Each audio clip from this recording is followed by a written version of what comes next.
out to be completely unreliable assholes.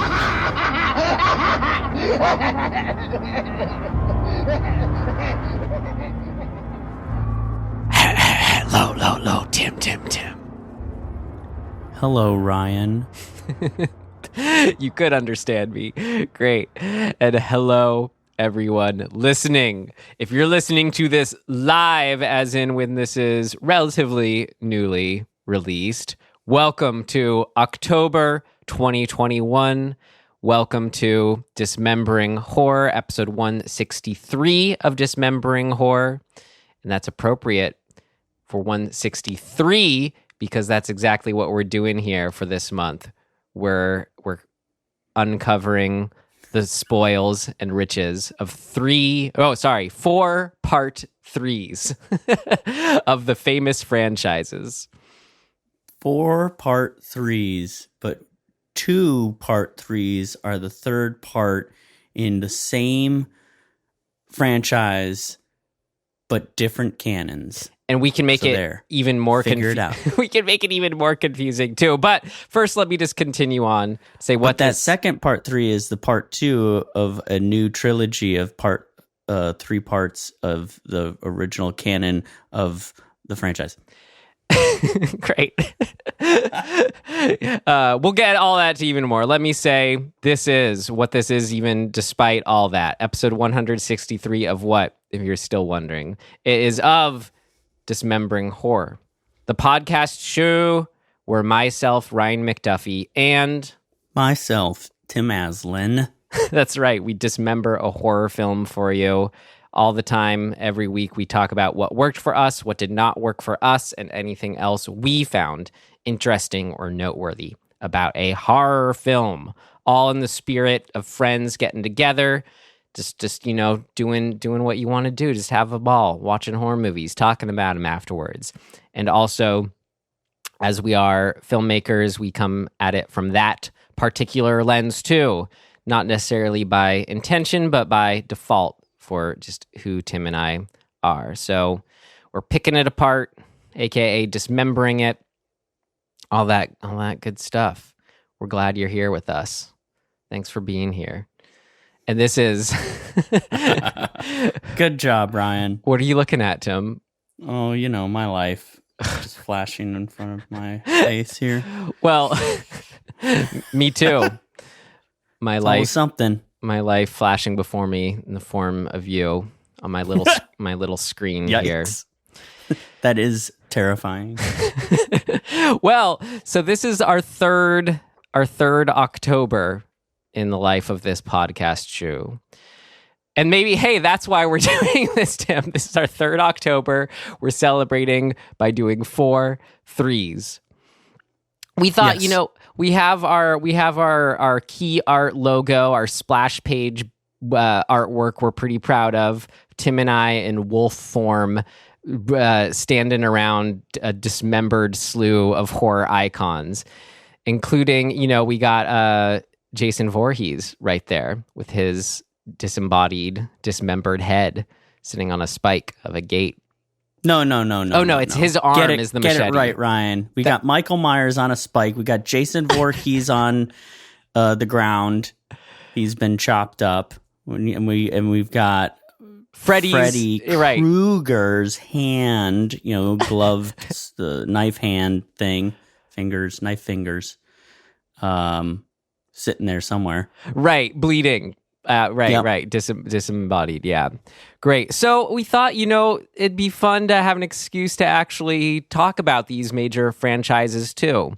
And since, I don't know, there's something, maybe someday we'll do them for some reason, the original ones, but traditionally the first ones are the ones that feel a bit more done to death or already discussed or most familiarized. Done to death. But something that I think there's an interesting effect that happens with the third one, which I'd love to get into throughout or maybe just in our things of note section. But it's after the first sequel where they're just trying to do more of the same a lot of the time. It's sort of the third one can be where if it does continue on, which it did in this case, where it almost congeals into itself. It's establishing the formula, so to speak, or it's maybe ending, or it's being looked at as a trilogy when it's first made. In the case of I should just say we're doing, so starting today, Friday the 13th, part 3. The next week we're doing Nightmare on Elm Street 3, Dream. I always forget. Dream Masters Warriors. Dream Masters is the other one. Dream Warriors. And then we're doing Halloween 3, Season of the Witch. Then we're doing Halloween Kills, which is Halloween 2 in the new series, but also is a Halloween 3 if you're looking at it in its chronological order, counting which of those films do the new Halloween films, counting the original Halloween as the first Halloween film. And it's new canon, let's call it. Right. And it's also the new canon of Halloween is actually the third canon. That's how we can do it to make it even more confusing, because we have a separate series within Halloween. Right. We have the Rob Zombie Halloweens also. So anyway, my God. So we'll be doing 2 Halloweens, since those kind of branch off, and you could say technically have 2 part 3s, and we're excited for the new one. But yeah, for the other OG ones, Friday the 13th part 3, Nightmare on Elm Street 3. How Great. Exciting. I'm excited. What a time to be alive. Exactly. October, crisp leaf smoke, apple smell in the air. Yeah, at the time of recording this, we're the last few days of September in Los Angeles, and it's like someone just flipped the switch over into fall. We've had 2 gray days in a row here. It's been nice. Anyways, we bought a little mini broomstick that's like cinnamon scented. You mean from Trader Joe's? Yep. Yeah. Hang that in the apartment. Great. Yeah, I'm sure you two are going. We bought an apple cider candle. Oh, I can only imagine you two going all out for this high holiday. That's great. I will say the apple candle is it's a little too much. I walked into the apartment this morning. I went and got some coffee. I walked into the apartment and was hit with this candle smell, and I was like, yeah, that's more than I need in the morning. A little pungent. Got it. All right. So, but better than smelling like trash or something like right. that. I don't know. So Tim's tip for the holiday: mini broom, cinnamon broom, yay. Yes. Apple Thumbs candle, up. nay. Meh. All right, Tim. Well, we got a whole movie of a major franchise here to jump into, so I think we should do that. How about it? I'm ready. All right, and we like to do just that by setting the stage with the partial trailer for you listeners. All right, so from 1982, written by Martin Kitrosser, Carol Watson, and uncredited writing credits to Petru Popescu, and directed by Steve Miner. Here we go. Friday the 13th, Part 3.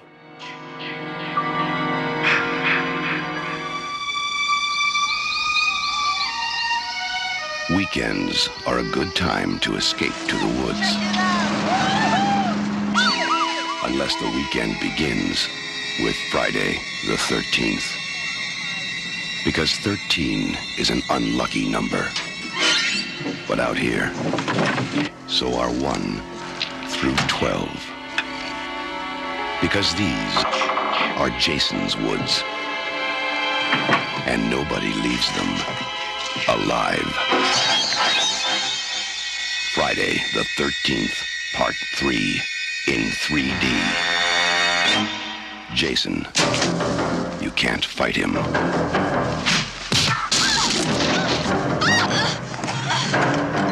You can't stop him. And now, you can't even keep him on the screen. Friday the 13th, Part 3 in 3D. I like how they had to release it in August so that they could release it on Friday the 13th. Hey, it's a summer movie, right? Is it? Okay, yeah, sure. Yeah. You're right, because it's at camp and all that. It's coming off of part 2, which, it was, summer camp setting and all that. Well, Tim, for some fun friend context here, I would love to know just your history, relationship to and with how you kind of sort and rank maybe both the Friday the 13th as a franchise, kind of like among the 2 other franchises we're talking about, Halloween and Nightmare on Elm Street. And then if you can kind of curtail that in, if you have any specific already, memories with this Friday the 13th part 3. Okay. So the Halloween and Friday the 13th franchises were happening while I was very young, right? Like, I think the first Halloween is 78 or something like that. And the first Friday the 13th is right around the same time, I feel like, or maybe a year earlier or something like that. So I didn't see those. Obviously, I was like 0 or 1 or 2 or whatever. But I was very aware of them by the time I got to like maybe 4, 5, 6 years old. I think probably just because, they're around, people talk about them, make reference to them. The Masks in particular for those 2 movies, they were around. And it was also the 80s, so it's not like you were sheltered from that stuff, or at least I wasn't, Having said that, I never watched any of these. And wait, sorry, do you include Freddy with Nightmare on Elm Street within all that? He was super icon. So Nightmare on Elm Street, I remember when that came out. Like that was that was a clear memory. I did not go see that either. I was still too young. What year did Nightmare on Elm Street come out? 84, I believe. Yeah, 84. So that was the year. Yeah, so I was 5/6. So still too young to see that. I feel like when I started to see these movies was about, oh man, let's see. It would have been, I probably would have been about 10-ish. Yeah, 8 to 10. Because I remember Dream Warriors coming out, and I remember I didn't see it in the theater. I was still too young to see any of these in the theater, but like home box office, like we didn't have HBO. My friend had HBO, so like I would go on a sleepover and we'd if one of these was on, we would watch it. So still like too young to be watching these things for sure. But I was never that into these 3 franchises as a kid. I kind of came back around to them when I was like maybe, I'd say late high school. Yeah, that's probably about right. For whatever reason, it seemed like they had been, I don't know, they just weren't that cool to me. By the time I was in high school and we were all going to horror movies and stuff, that's when like Jason X was coming out. So it was, to me, it was dumb. Like it had jumped the shark before I got to it, or it got to an age when I wanted to see them. So I wasn't into it. I always thought Freddy Krueger was kind of dorky back then. Like I didn't get the humor of it. And Michael Myers, I went and saw Halloween H2O in the theater. We had a $1 theater in town, so that was cool. But it wasn't good. You know what I mean? Like I didn't go in with like a long understanding of the franchise. I kind of vaguely knew it. I don't think I had seen the original Halloween when I saw H2O. So I was kind of like, okay, like I get it, but like why? So, these were not, I wasn't into these that much as a kid. I came back to them when I was in my 20s, I guess, or probably my 20s, and was like, I'm going to watch all of them from start to finish. Like every movie in every franchise. And I think I've now done that. I'm pretty sure I've done that. And I like them now because there's like weird nostalgia surrounding them, and I can like kind of view them for what they are. So it took those watch throughs to solidify them for sure. And the context of the franchises, right? Like if you just pick, I kind of said this about the Wolf, Frankenstein meets the Wolfman, like same kind of feeling where it's like out of context of the entire series, I don't love them individually, but like when you watch them, as a grouping, they're super fun. Okay, so then to wrap up this very long-winded explanation of my history, I have a distinct memory of the first time I was actually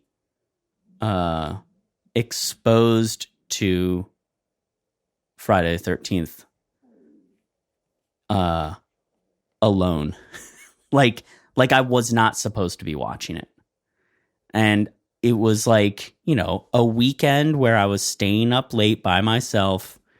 I was probably 6 or 7, maybe 8.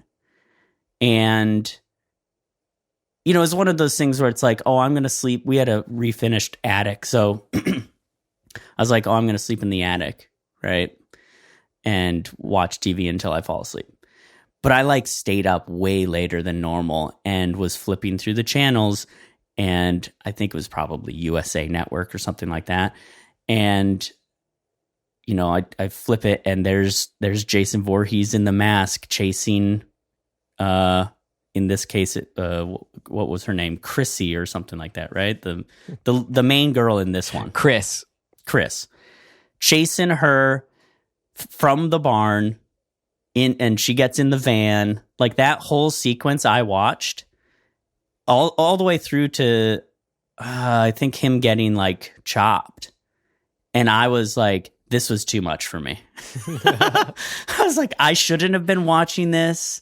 I felt like I was going to get in trouble. Like I was like, now I'm going to have a nightmare. And then I have to tell my parents that like why I'm having a nightmare. Like I had that whole thing of like weird freaked out kid thing. Like exposed too young. So I think maybe that's why I never went back until I was much older to these movies, because I was just like traumatized by that one scene.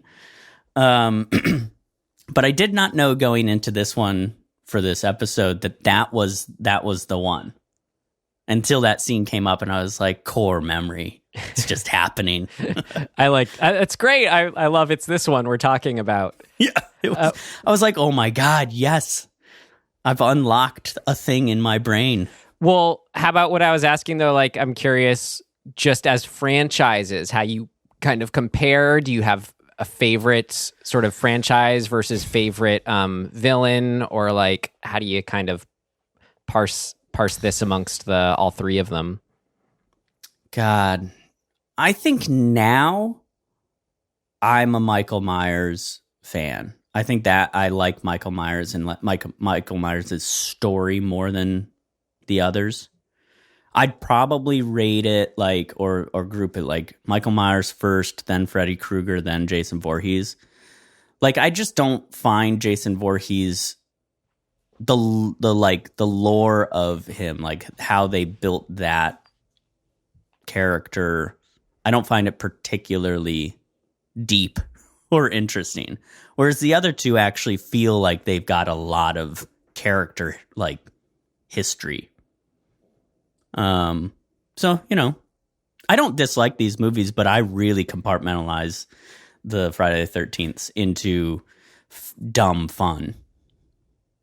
Like, let's just have an unstoppable force kill a bunch of teenagers who are super obnoxious.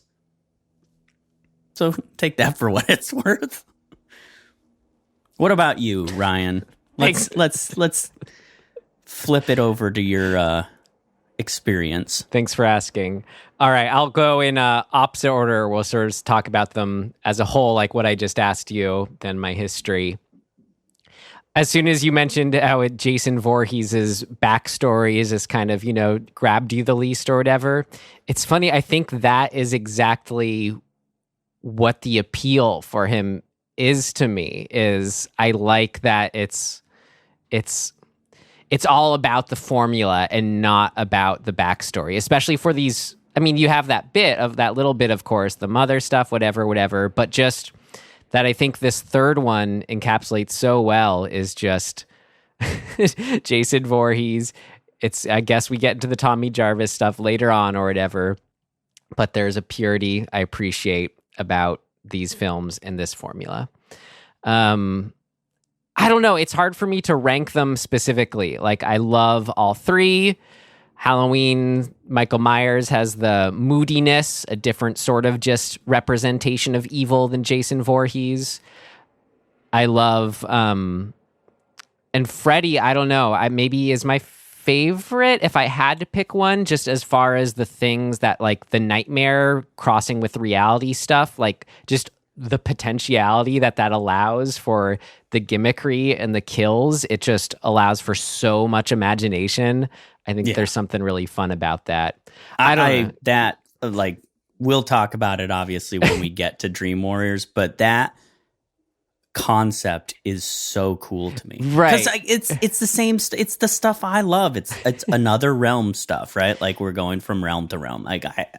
That's so fun. Yeah. So So it's hard for me to. I don't know. Honestly, I kind of am just, kind of like the Beatles. They all have their different appeal. I love them all. It's hard for me to pick. But if I were to think in terms in my, filmmaking brain, I can't help to go to, if I had to pick what would I most love to make, the order would be a Nightmare on Elm Street first, then a Friday the 13th, then a Halloween. So again, the Nightmare on Elm Street for just the playground of dream nightmare murder kills, and then Friday the 13th because of the purity of it, as I said, the formula. I just love the standard, just kids get into the woods, get killed off. It's great. I love it. And then Halloween, maybe it's just because it's already been redone right now. It feels less like a lure. But anyway, and then as far as my history with it all, it was really good to hear you mention that you had that one instance with this film as a kid, turning it on and just feeling like, this is scary, I shouldn't be watching this, whatever. Because I think, in particular, I remember the Friday, I was aware of them all as a kid, but I particularly remember the Friday the 13th series just sort of being the one, I don't know, that was sort of at the top of my periphery, or I was most aware of. And that within that, kind of like you describing your instance, there was an allure to them. Like there is a like the, how do I put it? Like, even without having seen them and just the mood of them, there's something when you're a kid, you're especially susceptible to it or just aware of it and can see it. Not that adults can't too, but just, whatever it is that the music just does such a good job of pulling out, the feel, the vibe, whatever. That I just remember being really aware of as a kid. And I had other friends who were like me, who were, even though we were in probably like the 3rd, 4th, 5th grade, but we would find ways to watch these movies, to get and watch these movies. I forget exactly how. Just had VHSs lying around, whatever, rent them from the store. But they were fun. I always loved them. I don't know. I think there's something to Jason's, the iconography of Jason with the hockey mask that makes him actually feel cool. Yeah. Like, he seems optically more like a superhero, or like a cool imagery. Like, I don't know. He's big and imposing, but it's a weird thing, right? It's a dude in usually some sort of, I don't know, jumpsuit, kind of, not really jumpsuit, but like some sort of work clothes, and this machete and hockey mask. And there's just something strangely cool looking about that. Whereas the other two, they're not really cool looking. Like, Michael Myers is weird, is just strange. Like, yeah. You know, like his thing is a very specific coveralls and a William Shatner mask. So it's like, that's weird. It's just, I mean, it's cool it's now because, right. It's, yeah, exactly. It's more like what's going on. And Freddy is scary. Like, I think Freddy is unsettlingly, like, or upsettingly scary. Yeah. From an image point of view. So Jason, I agree. As a kid, I was like, Jason's the cool one. Yeah, you're right. It was that he was cool because especially at that age, you're just susceptible to whatever that is, that superstar, rock star effect that he might have over the others. It kind of, I don't know if it's like, if they're in a band, would Freddie be like the Mick Jagger lead singer? And then, and then we have Jason is like the lead guitarist. And then, can you imagine this band? And then Michael Myers is the bassist. Yeah. And Chucky is the drummer. Yeah. Gotta like Animal and the Muppets. Totally. Yeah. That's great. I don't know. So, but I would just kind of, I forget when I first watched them all through, but I feel like just sort of there was a high school, maybe like, late elementary school, early middle school sort of watch through of all or most of them, then a more deliberate sort of, probably college era watch through of all of them. Then I remember in my 20s mid-20s doing a rewatch of all of them. And I don't know, so just that every like 5-10 years, whatever goes by. I'm probably due coming up one of these next few Halloween seasons, but I would just watch them all. And yeah, and then like you were saying, there's just the appeal is kind of watching them all together and seeing how they continue it and just having fun, as I said, with the Frankenstein meets Wolfman, with both the continuity and lack thereof. Right. Yeah. But it's great. And I love, as I said, already about the Friday the 13th though ones, and part 3 in particular. There's something so special about the formula for me, and this one does it pure and hard, and I love it for it. You mean like completely just gives up on trying to be a good movie and just goes full force into the gimmickry of the franchise? I would say that is it stepping into being a fully good movie.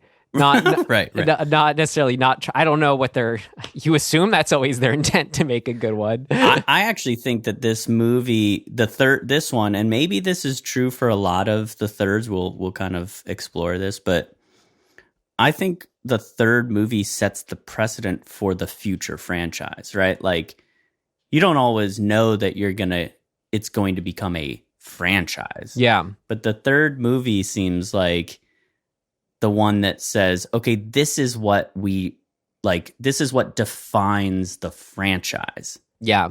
Very often.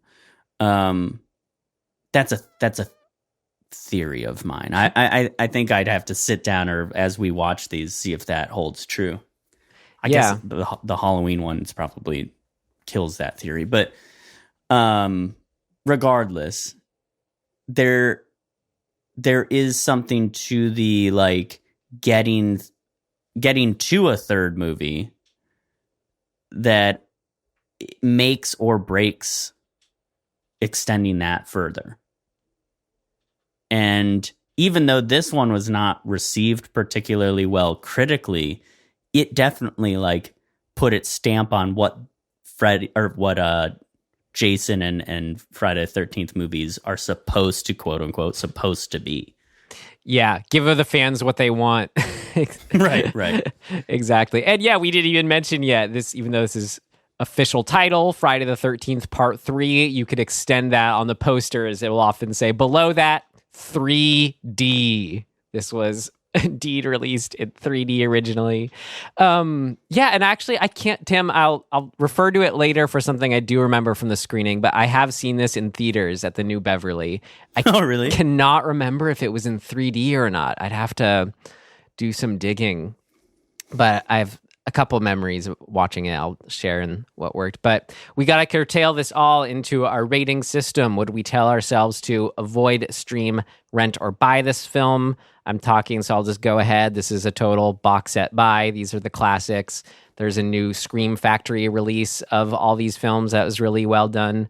I just because I don't own it doesn't mean I wouldn't want to. But a friend of the show, a friend of mine, good friend, was gracious to lend me his copy of this one right here. But yeah, man, just these are the three great franchises. I guess to spoil my other ones, sure, buy them all. I'm happy to have them. They're these characters. Yeah, I mean, I it's hard for me not to agree. Like, as an individual movie, would I want to like just randomly be like, oh, tonight I'm gonna watch Friday the 13th Part 3? You'd be like what we did for this, right? Like, no way. It was hard for me not to like do other stuff during this because I just was sort of like, oh yeah. I get it. I know what's going on. Yeah, it's like you can casually kind of have it on. But that was like, this was the opportunity to really involve yourself. But, yeah, so like individually, I would probably, if this was just a standalone, I'd probably say rent it because it's iconic and it's so ridiculous. Like the kills are just hilarious and the 3D aspect of it. Like I didn't watch it in 3D, but like it's very obvious every attempt they made to expand on the 3D visuals. So it was fun for that. But yeah, I am box set buy, I guess, if we add that as a official rating. We'll see how that sorts out. I'll let you decide. Great. Cool. All right. Done the trailer, done the rating, on to the summary. So Tim, the story that did keep your rapt attention this time through, would you care to or be able to give us a brief summary of the events of this film? Yeah, I can give you a brief summary.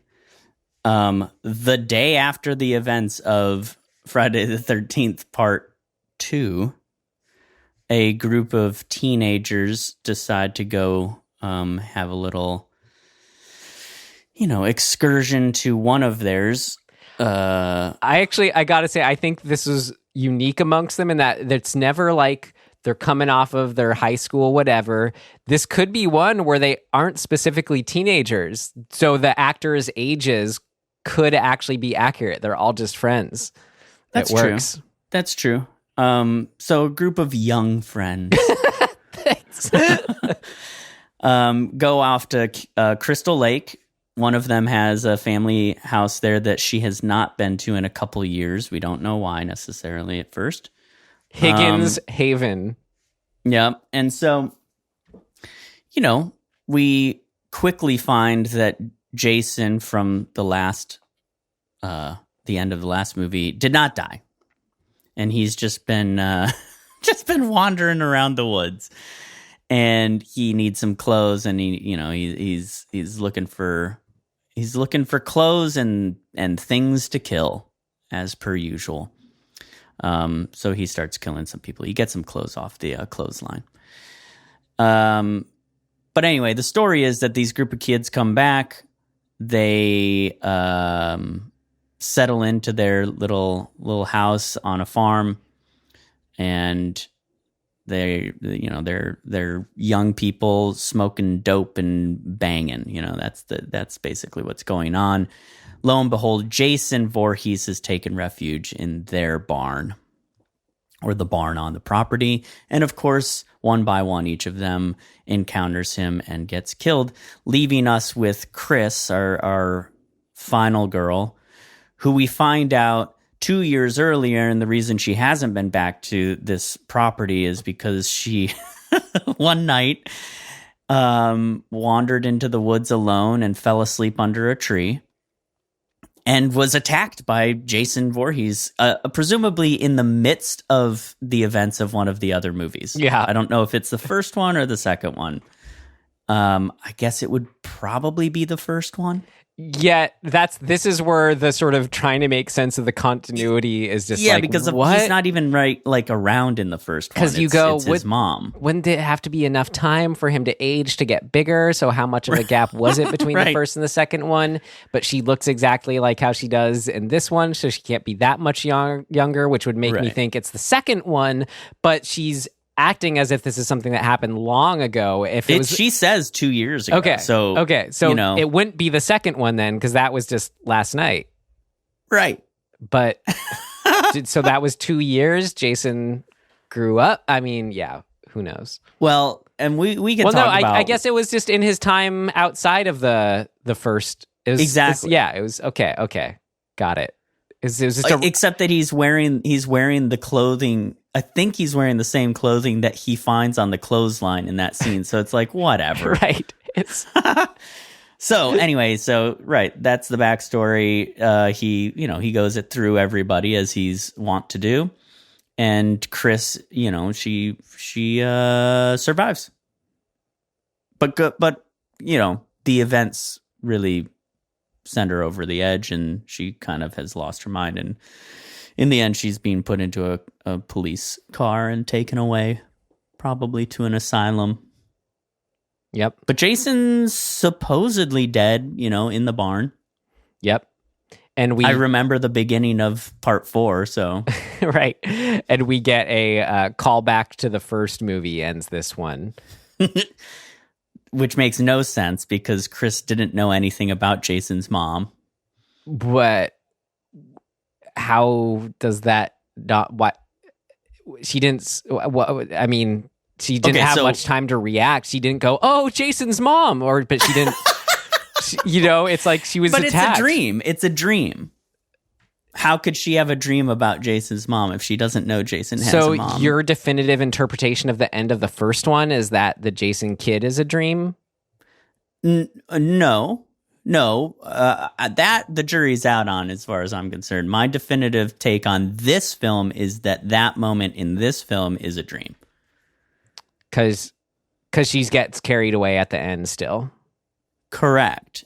And also because she's seen Jason come out of the house and then disappear when she's in the canoe. And then, Mrs. Voorhees jumps out of the lake. But then we cut to her being taken away and Jason dead in the barn. So that to me is very clearly a dream. But if that's a dream, how would she have a dream about Jason's mom in the lake? And I know the reason why that's in the film. Should we explain that? Because it's kind of just a thing of note. This film originally was written to have Ginny come back and be the lead and seek revenge on Jason after she finds out that he's still alive and killing. So this very likely was the final scene. It would make 100% total sense to have Ginny be back in a canoe and have Mrs. Voorhees come out of the lake. It would wrap up the trilogy.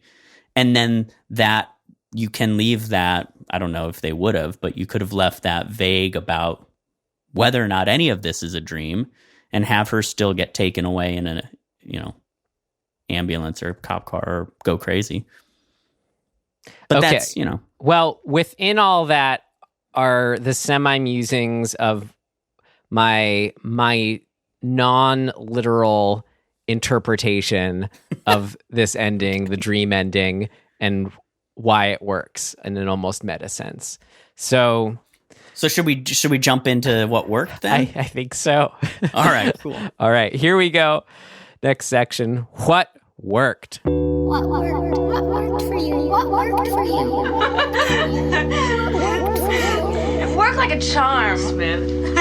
What worked? What worked for you?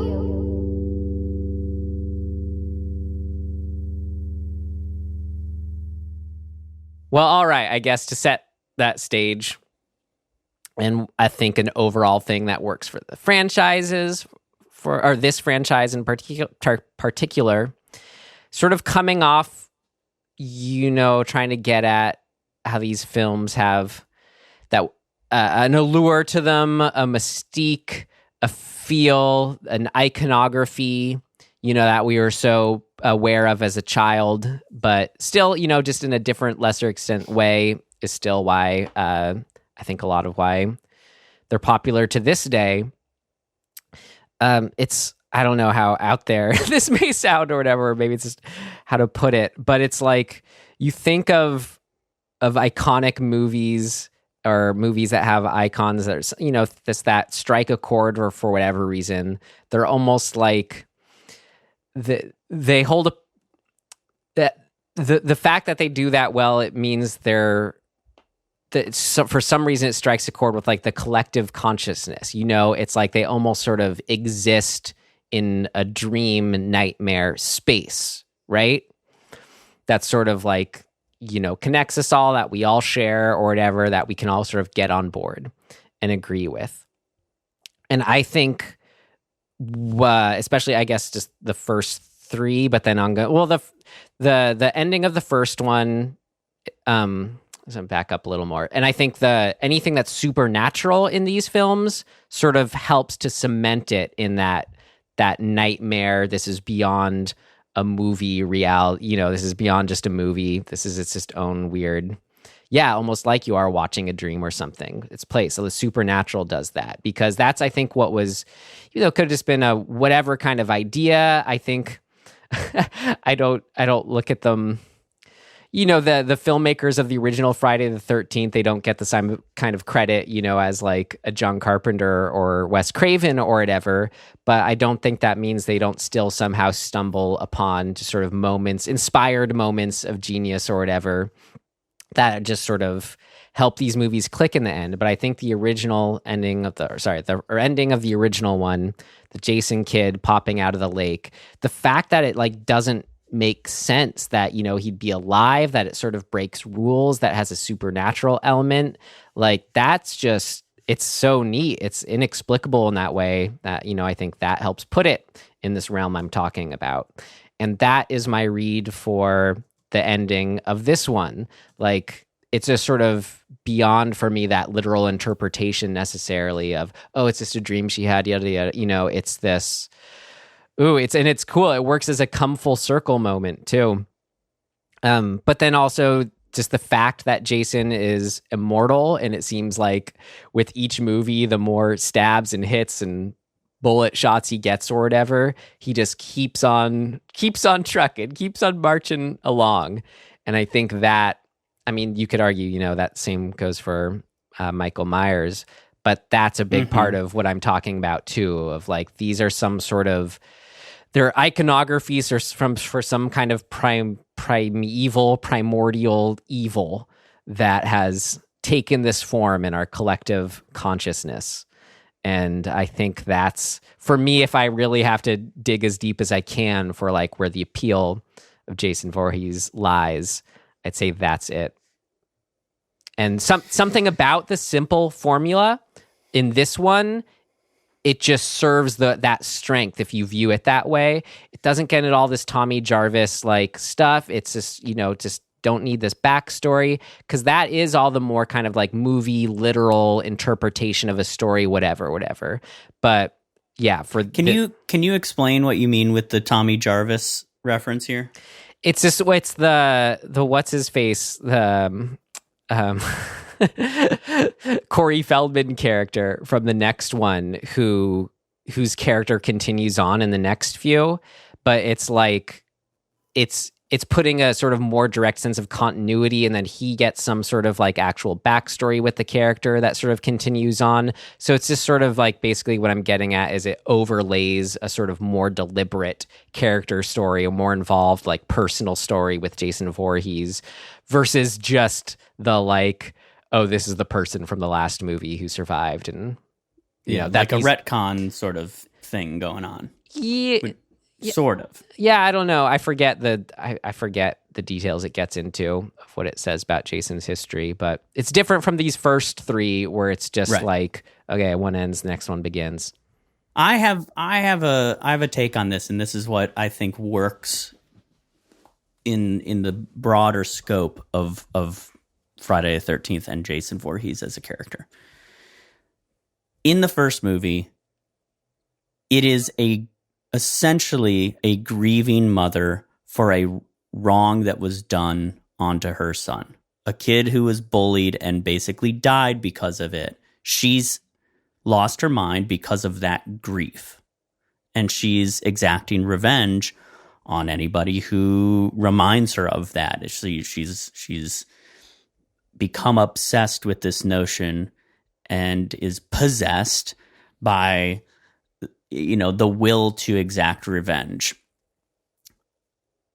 When she is killed, I feel like essentially this is a editorializing, but my take on it.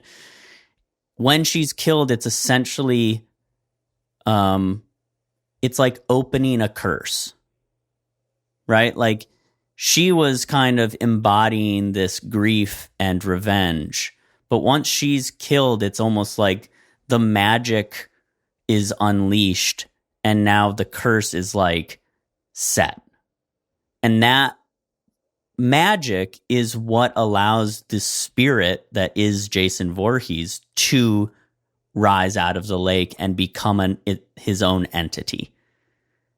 And that's, to me, like, you can let go of any sort of logic you're trying to apply to, like, oh, is he a kid? How did he get older? Any of that doesn't matter because he's not human. He is a spiritual, cursed entity.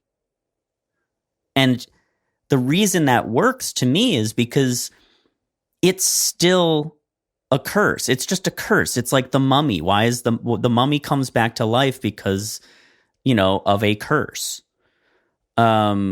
It's magic. It's, that's the driving force or the cause of this unstoppable force is because the curse was unlocked and let out. So to have Jason then be this entity, this unstoppable force, that is the core element of what makes him interesting as a character and a bad guy, is that it's bigger than just like, oh, a guy with an axe or a machete or whatever who's mad. He's way beyond that. It's like a mystical being that is, been unleashed onto the world because of the wrongs done to him and the people who grieved for him or person. Yeah. And so that, to me, that's what makes it exciting because, like, who cares about, like, nitpicking the details of, like, who he is? It's very simple. He is the unstoppable force that was unleashed due to a wrong that was done onto him and his family. The end. Right.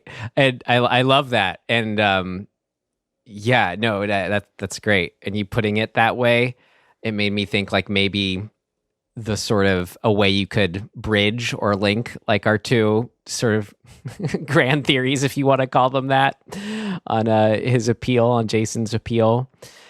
Like you just said, I guess I sort of ask, well, what, if I'm talking about he's sort of an iconographic representation of some sort of like deep id level thing, and you're saying it's the force of what happens when a child's mother is killed, being unleashed and given power via curse, it sort of makes me think like, well, what is the psychological underpinning that Jason represents, like its purity? And it's sort of that feeling of like a child's innocent, immediate love for his mother, and what's just sort of the like, unobstructive, violence-centered, just instinct in its most pure distilled form that can come from that.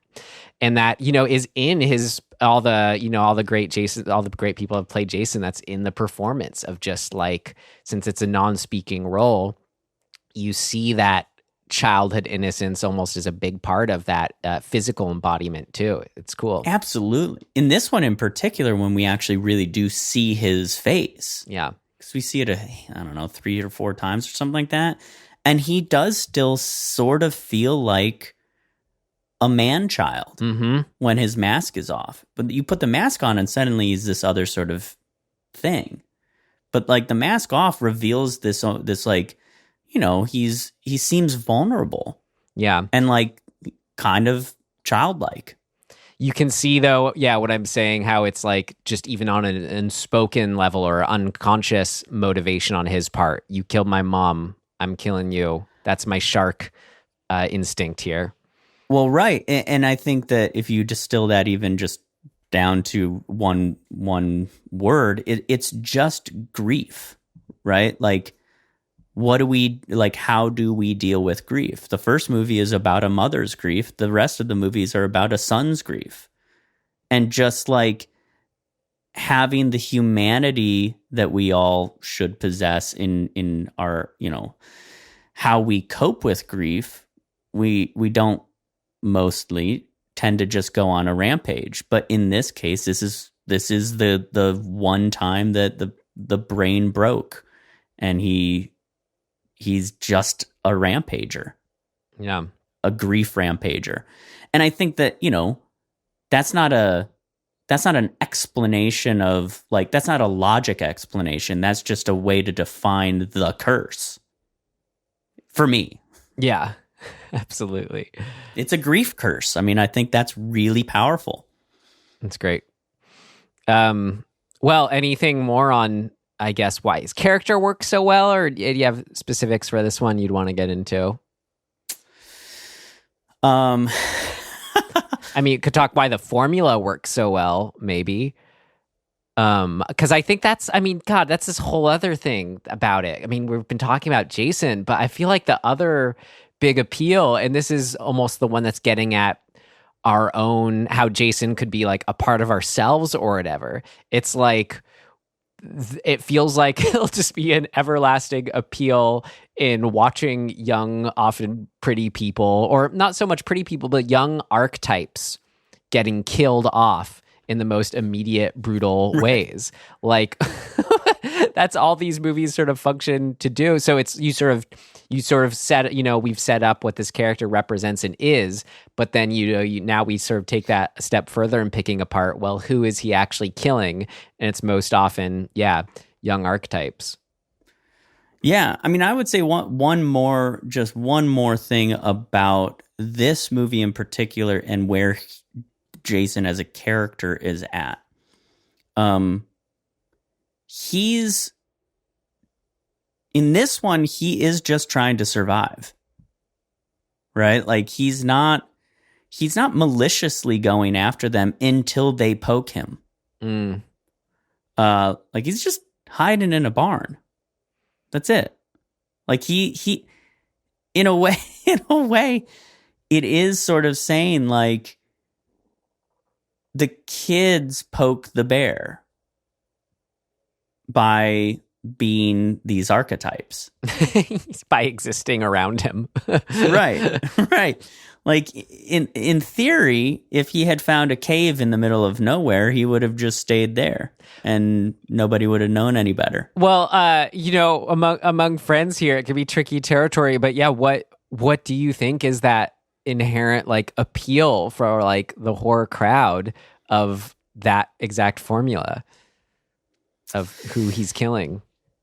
Yeah, I think this is now in the world we currently live in, we have more of a sense of like the almost inappropriate tropiness of this. Like at its core, I think what they were originally getting at is just this feeling that everybody has about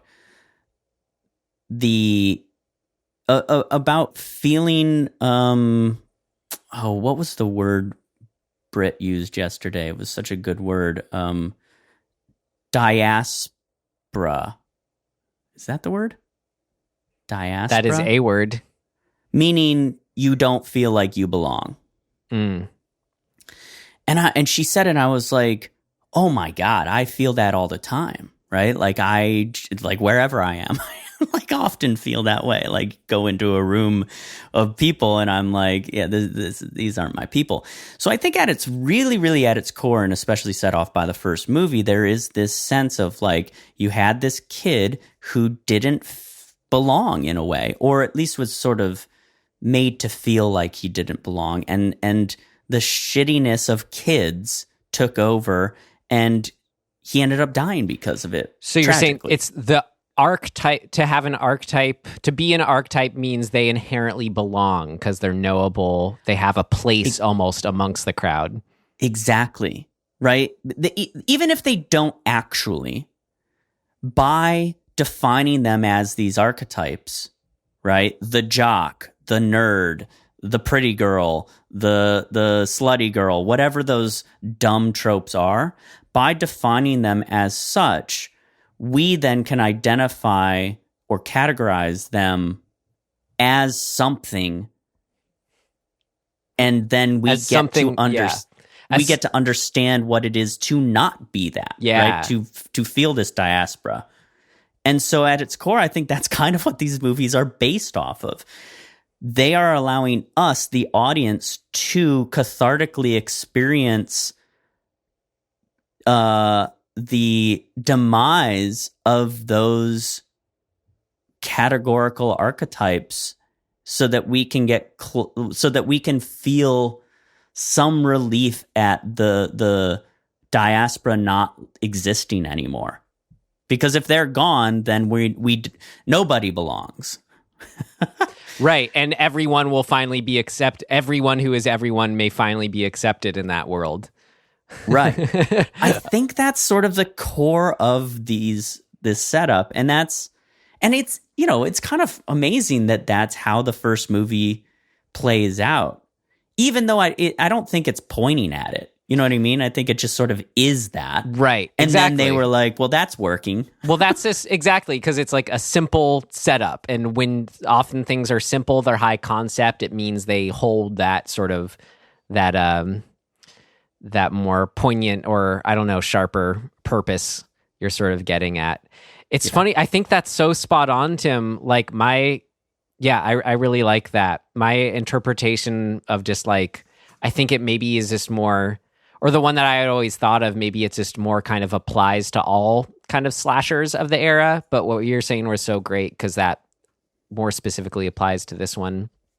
The archetypes. But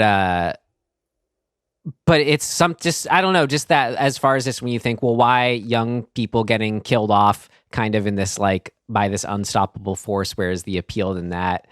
And I don't know, I think there's something that, youthful people embody, this sort of idea of someone at their, I don't know, almost like at their physical prime, or is almost sort of like the most disconnected from their own mortality, that to then be so like instantly and viciously confronted with their own mortality by this unstoppable force literally killing them. There's a certain deep like catharsis in there, or not, like in just recognizing our own mortality by seeing like people who are supposed to represent just sort of a prime of life being killed off by what is an inevitability that may not be so apparent to them. You follow that? Yeah, it makes sense. Yeah. I'm going to correct myself a little bit, because I think I'm using the word improperly, of diaspora. It really means more like you're displaced. And there's all sorts of etymological reference to it. But I think the point stands of this not feeling like you belong is sort of a component of being displaced, right? Like when you have to leave the place that you feel like you're from and go somewhere else, you experience that feeling. So right. It's sort of maybe not using it quite properly, but hopefully the point gets across. Yeah, sense of not belonging. Well, no, it's great. What you're saying is more getting at why there's maybe an appeal of killing off archetypes. And then I was just trying to maybe just change the focus of the lens to, and then is there something a little different with why, like, young people, Well, definitely. I think that it works because it's young people, or young people work because when you're young, you don't know where you belong.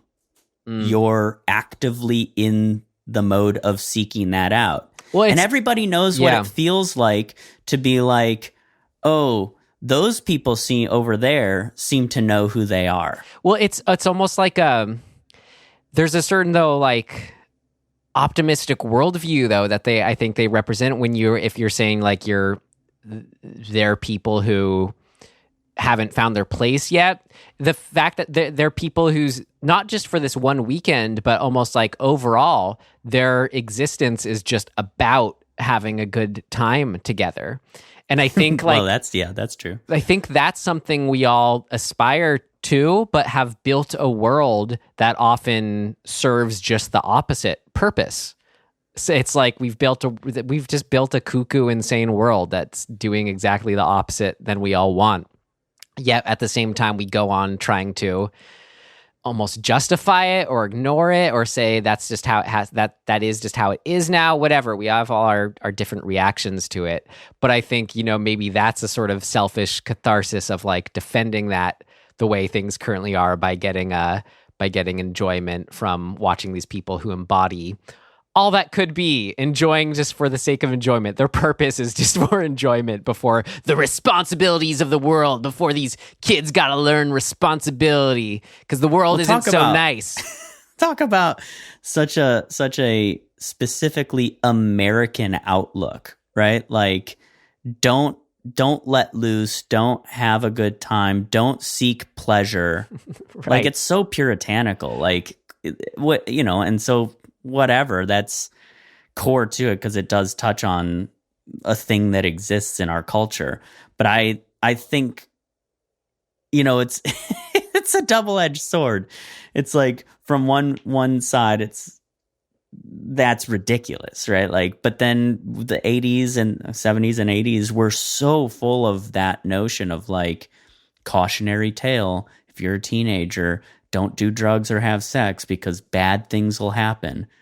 And it's like, I think now watching that that in and of itself as a trope is also part of the fun of these movies because it's so absurd. Yeah. Right? Like the notion that like the construct being if you have a good time or do anything that's pleasure seeking, some unstoppable force is going to come murder you.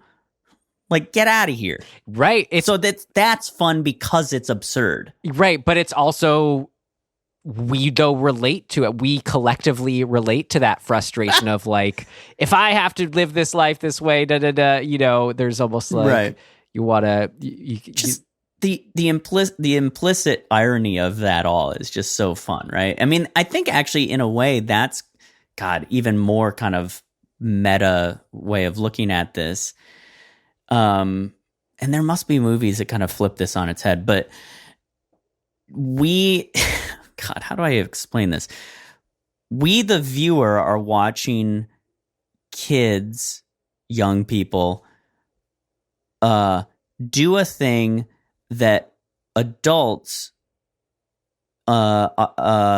inappropriately are cautioning against and are also probably doing themselves. The adults, right? And so you get into this almost like a feedback loop of like the irony of it all, that by doing a thing that by doing a quote unquote adult thing that other adults do as a young person, you're unlocking the curse that's gonna get you. Like it's such a kind of cheesy, ridiculous construct. But it is what we do, right? Like that's in a lot of ways how you frame, maybe not appropriately in these cases, but like that is how you frame trying to keep kids from or trying to get kids to have a broader sense of like their own safety. Because you do have to teach a kid not to put its hand on the stove. They don't know. So like boogeyman stories are all about that. It's funny you mentioned use the word meta. I thought maybe where you're going with this was like the act of watching these films as a kid felt like a sort of its own version of breaking that puritanical whatever idea. You're doing something wrong. The act of watching these films was like that similar to the acts of partying that they commit in these films. Absolutely. I mean, I think that's what a big part of horror is opening the door to, is to be like, look at how ridiculous our society is. Mm-hmm. You know, so that it has that too. I mean, there's a reason these movies are around still. Like, you know what I mean? Like they're really hitting on a bunch of things, purposefully or not. Who cares? Like they locked into a thing at the right time, and it just extends outward from there. Great. Agreed. Well, a sort of another maybe overall thing, but different from the underpinnings we've been talking about here. But overall thing that worked for me with this one, and it's kind of like why the first three will always be great for me. The next one, I believe, came out in 1984. We've talked about before how it's like there's, with the 80s, you know, there's a distinct feel that sort of progresses throughout, where sort of 1984 was when things started feeling more like quote unquote 80s. That Freddy kind of ushered in, actually. So I love just something about just the early 80s, but holding on to that 70s atmosphere and mood that can only come from the era in which it was made. So that's just something else I especially appreciate about this one too. It's still just in that sweet spot, that 82 Poltergeist, whatever sweet spot. 82. Yeah. What a year. Yeah, I know you always speak fondly of that as like when you say you like 80s movies, you're kind of almost talking about 84 and earlier. Yep, I definitely am. You're right. Yeah. And I love the later ones because then they have the 80s appeal, but it's just a different kind of thing from these earlier ones. Right. Well, so should we let's dig into some just moments here. You want to know my favorite moment of this whole movie? Sure. Can you guess it? When I the moment where I go, oh, and I'm sure many people in the audience did too. I mean, I think it's maybe a toss up, but I'm gonna lean away from the harpoon to the eye and more toward the machete down the crotch. Both great guesses. I love those moments. Those are honorable mentions for sure. My favorite moment, though, was, and it's just the way the music stops. You know it's coming, but it just is all so perfect because of that. It's where after Rick's killed and she's walking through the hall with the big open glass windows next to her, and Rick's body gets thrown through the windows and just crashes through in front of her.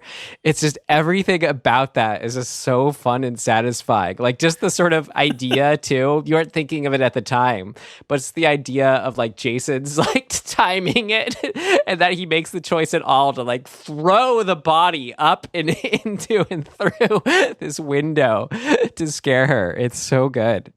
You know, one thing this makes me think of that I for all of the Friday the 13th movies that I really appreciate is Jason has such a specific sense of humor. Yeah. In this, and like, yeah, you see it with this one when he takes off the mask for a sec to go, it's me. Yes, exactly. Like he's a ham. He's hamming it up all the time. Like the way, like he's hiding under hammocks. Right. He's stuffing disemboweled dudes in the rafters. Like he's ridiculously like humorous. Like just think about him. Like he's like when you don't see him being looming and ominous and like being the scary guy, he's like creeping around corners and like setting up jokes. Wasn't there some kind of like laughing to himself? Wasn't there some kind of like fan universe theory of trying to connect Kevin McAllister from Home Alone to Jason Voorhees? Probably. It's kind of, yeah, you're right. It does kind of border on that, like what the extent he'll go to pull off a perfect kill. God, that would be so funny to like make a little sketch of all the moments prior to the funniest kills, like him like giggling to himself right before he does a thing. Yeah. So it's funny, yeah, where though my favorite moment wasn't necessarily a kill. It was a a body was used for sure, but just something He's just about hamming it up. Yeah, he's just messing around. It's just all about He's the having moment. a laugh. So was your favorite moments any of the kills themselves, the ones you just mentioned? I'm pretty partial to the machete down the crotch. First of all, the fact that we even have to set it up with a dude doing like a handstand and like walking on his hands, like the conceit of that just cracks me up. It's so dumb. Well, it works because of the payoff, though. Like, well, yeah, but it's so obviously reverse engineered. They're like, what's the gnarliest way we could like chop somebody up? And they're like, well, down the crotch would be bad. And they're like, yeah, but how do you do that? What are you going to upswing him up the crotch? And they're like, no, man, he's just he's the handstand guy. Yeah. There's always a handstand guy. I was the handstand guy as a kid. There you go. I was always doing handstands and walking around on my hands like an idiot. Maybe that's why I like that kill so much, because I'm like, damn it, I wouldn't have made it out. The handstand guy. I would have gotten grundle sliced. You got to wonder if we had been privileged to see the 3D screening of this, would just the eyeball coming out be our favorite moment? Oh, man. Yeah, I mean, all the kills are great. Like, I don't know how to really say what would have sealed it for me, one over the other. Yeah, I liked the pitchfork through the stomach a lot. There's another. I like when he reaches back to feel that it's gone through him. Yeah. That was good. Which I think you would do, right? Like, would you be like, oh my God, that I'm impaled? It was pretty intense at the end. You feel like it was just when when that guy who's hiding out in like the barn the whole time comes back to like try to save the day, but gets his arm chopped off. And Jason, the way Jason just like goes to town on him, though, it's like, I'm sure it's just an excuse to give her the minute to like take the axe slowly and then get ready to hit Jason with it, like happens. But he's really, it's pretty brutal. He's really chopping up that guy, Ali. I would argue that he goes so over the top there because he's mad at himself for not having finished the job the first time. Yeah. Like, that's a real failure as a unstoppable murdering force. Right. That you screwed that one up. He's going, just die. Yeah. He's the dude he's doing that to is Jasoning him. Yeah. He's getting Jason's getting Jasoned right by this biker dude. The biker dude. It's actually kind of a smart reversal of the, like, you know, you think the killer's dead, but he comes back to life thing. It's they are actually playing around with that. Yeah, whether intentional or not, doesn't matter. Who knows? I gotta give, I keep praising this one for just being simple formula, executing that through and through. I think a part of that, whether it's stems from that or just works so well alongside of it, I don't know. But the pacing is like spot on for what you'd want for these movies, where it's like there's a clear, like almost halfway demarcation point where the first half has a certain pacing to it. Is introducing the characters still, these fake scares, and then these sort of like side group kills that are happening. But right at that like halfway point, pretty much when Shelley does that final joke right before he dies, and then with the murder of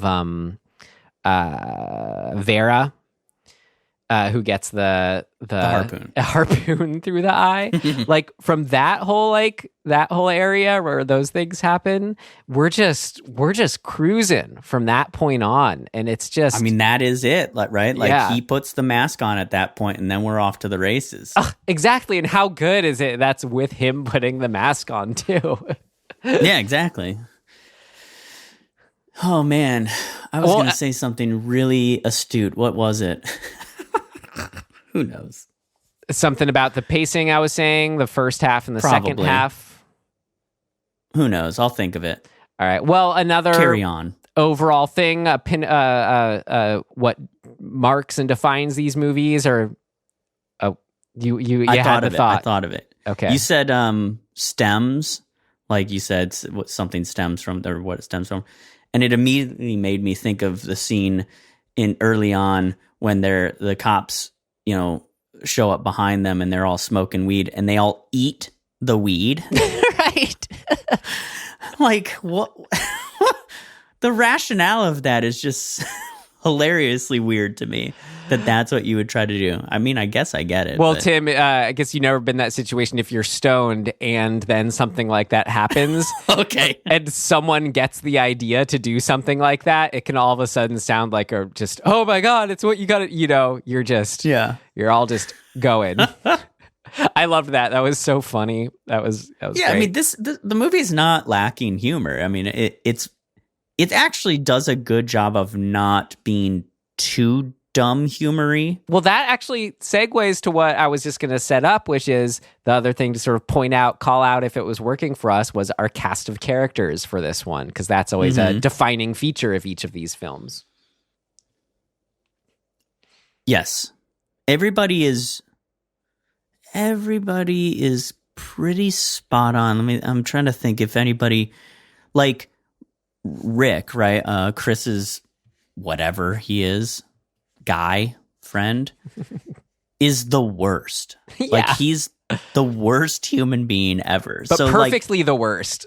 Exactly. So I think that is a essential element to any Friday the 13th movie. You have to have this guy who you just despise. Like the guy in the remake who's the main douchey boyfriend guy. Like, he's so that guy. I love it. The blonde guy. Yeah.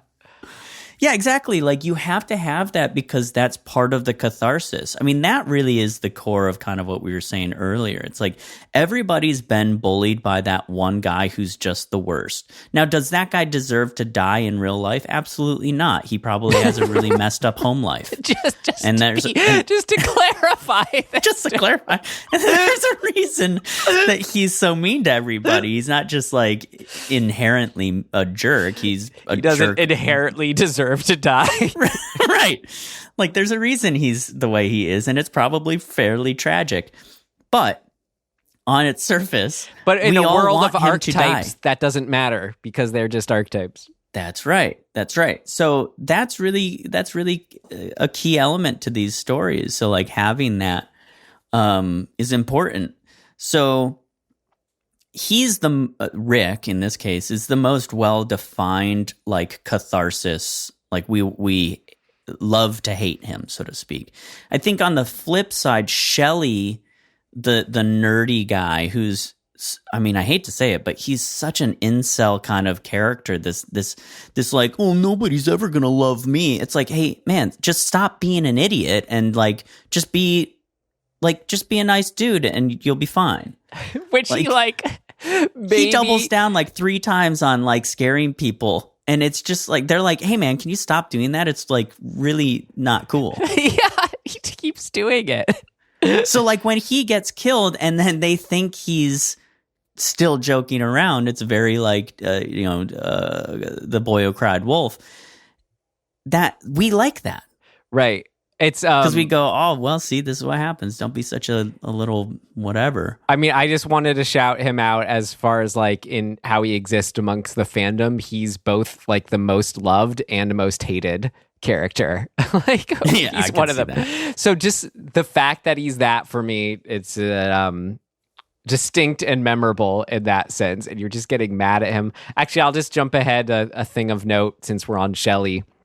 Something I had for the thing of note, the one moment I remembered from when I saw it with a crowd was it's like right after one of the last pranks he does to Vera, really not helping his chances here with his pranks, like he said. But she's pissed at him and walks away. And it's like we're kind of like, at least, even if we're mad at him, at least could sympathize with a little bit. Like, he's not a total jerk. But then, like, in that moment, when she walks away, he just, like, mutters to himself, like, almost away from camera. He goes, like, bitch. Like that. Yes. And I just remember just, like, the audience just, like, just yelling in almost like betrayal or something. It was so funny. Everyone was like, "Whoa, hey!" Just like when he said "bitch" like that. he is the guy. He's kind of the trope, the character trope that you want to root for. You know, he's a little like a lost cause. He's getting in his own way, but you want him to like pull it together, find a little bit of like self-love. Yeah, stop and the pity stand party, up dude. and say, actually, no, I want to tell you that I like you, and I'm sorry I'm being such a dork about it because I'm nervous and I have anxiety. Like that would we would feel catharsis if that he got that, you know, going for him, but he just goes full on in the other direction of just like the worst. But that's important for this movie, right? Yeah, because if he became completely endearing to us and then got killed, it would not fit into this movie. Right. Well, that's also maybe why he's a memorable one out of like all this whole franchise, is because of that. You just have these little silly character stories going on that are often just about like, what are the pairings? What are their archetypes? And this is that one where it's just like, there's such a clear, like, you know, stunted progression to would be or could be that, you know, that happens with, I guess, his character types. It's yeah, I don't know. It's just I'll save that actually for things of note. Never mind. So the other characters, let's see, the burner stoner characters, they're just fun. Like, oh yeah, you know. The first appearance when they're like in the back of the van smoking, and then later on, what's his name? The van's on fire. Chuck Garth is the main like Tommy Chong looking dude. Right. It's so funny, and just like this was just such a moment of like, he is a movie stoner. Where what does he say when he's in the outhouse and takes like a hit? He says something like, "Oh, good shit," or, you know, dank or far. You know, he says some like acknowledgement after he takes a hit. Like, I don't know any stoners who like sit there and like smoke thing and just go like, yeah, you know, just like to that particular, like they're so surprised by a new strain or something. Anyway, but the fact that he's there hot boxing an outbox as just, that was awesome. I love that. That's pretty funny, yeah. It's what you do. We talked about Handstand Guy. I think the least sort of strong character is Handstand Guy's girlfriend. She's just Chili. No, Debbie and Andy. Okay. So Andy's Handstand Guy. Debbie is apparently pregnant, according to Wikipedia. In keeping track that. of them, for me, Debbie was the one. They're all like brunettes, but Debbie has the little what's it called, braid in the front of her hair. I don't know. I don't remember. She's the one who takes a shower. Yeah, exactly. She gets it in the hammock. Yeah. Like she's just, I don't know. I don't know what her archetype is. Girlfriend. Yeah, I don't know. I can't help you out there. I don't know. I think I just, even if they maybe, you could put it in the what didn't work. They weren't at a certain point. All the women weren't like clear archetypes. Yeah, that's true. But I just liked the actors playing them, so I was just on board. Yeah, you know, even though there's a lot of criticism that the filmmakers in this one were kind of more focused on the 3D element and like not really caring about performance so much, and apparently not really casting so much for performance or acting, but just for the look. I still think everybody did a pretty damn good job of being the thing that they were cast as. Like I'm not saying that the acting is, you know, like Academy Award winning stuff, but it seems perfectly passable for what this is. So I don't know. They did their job for sure. No, they just think it was their. It sounds like I listened to the commentary had some of the actors on it, and you just get the sense that they were just kind of all good, understanding people and had fun together. Very different from the first one. I'm sure they were all getting along, but the set of the first one was apparently just like one crazy party.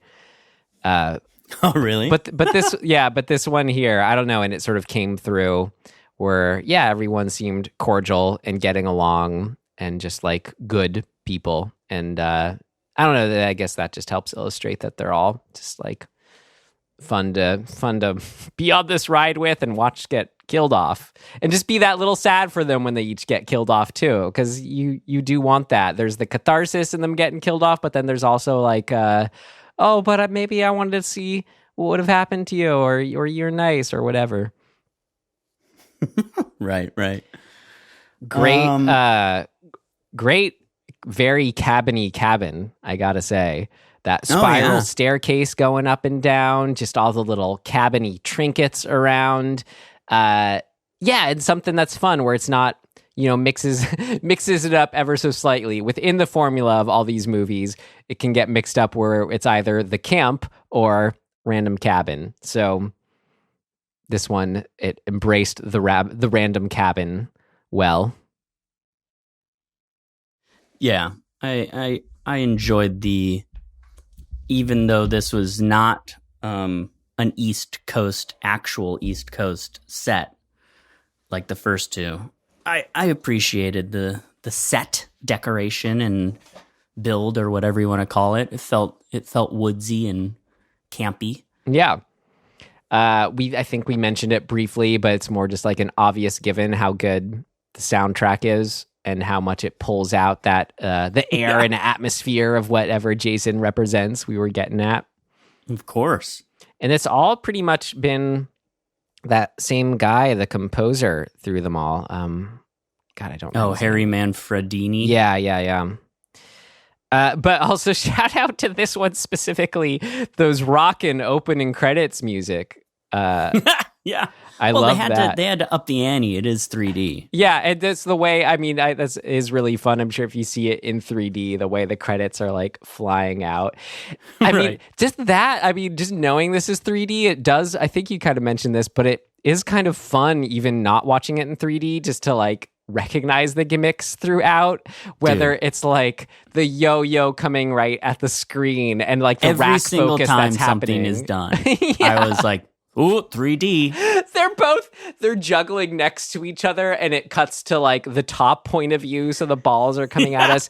That we have a snake fly out at us at the beginning. Like, there's a lot of the end of handles, whether it's an axe handle or the pitchfork handle or like whatever, that like sweep into frame. Yeah. Oh, yes. So 3D aspects, even when not in 3D, still work. I actually just remembered another thing I wanted to say that what worked and is so key for these films too is, I think, when we have these almost like want to describe them as like side quests, these side kills of the sort of almost like separate supporting characters. So in this one, it's the couple who are like watching TV and kind of like the bickering couple. And it has like the store owners. Yeah, the store owners. And then we also have the kind of like biker gang crew who does get more directly involved with our main crew. But when you have these side characters, side kills or whatever, they do exactly what you want with them to kind of make it the sequences, because they are kind of longer sequences with them, but to make them a little interesting or memorable. And I think that's just sort of like in giving them enough like quirky details or whatnot, like the fact that they own this little store and he has rabbits, and one of them is just like in the produce that he has to grab, and like he loves the rabbit, the wife clearly hates the rabbit. I don't know, just all the little touches that make them are just make it fun, and I think that's important.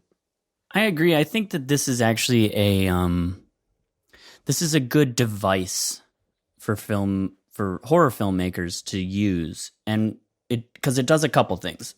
One, it sets up your tone, just your general tone, which is important. So you can kind of lean into the space between moments and like the character of the film, not just of these individual characters, but like the tonality and just the vibe.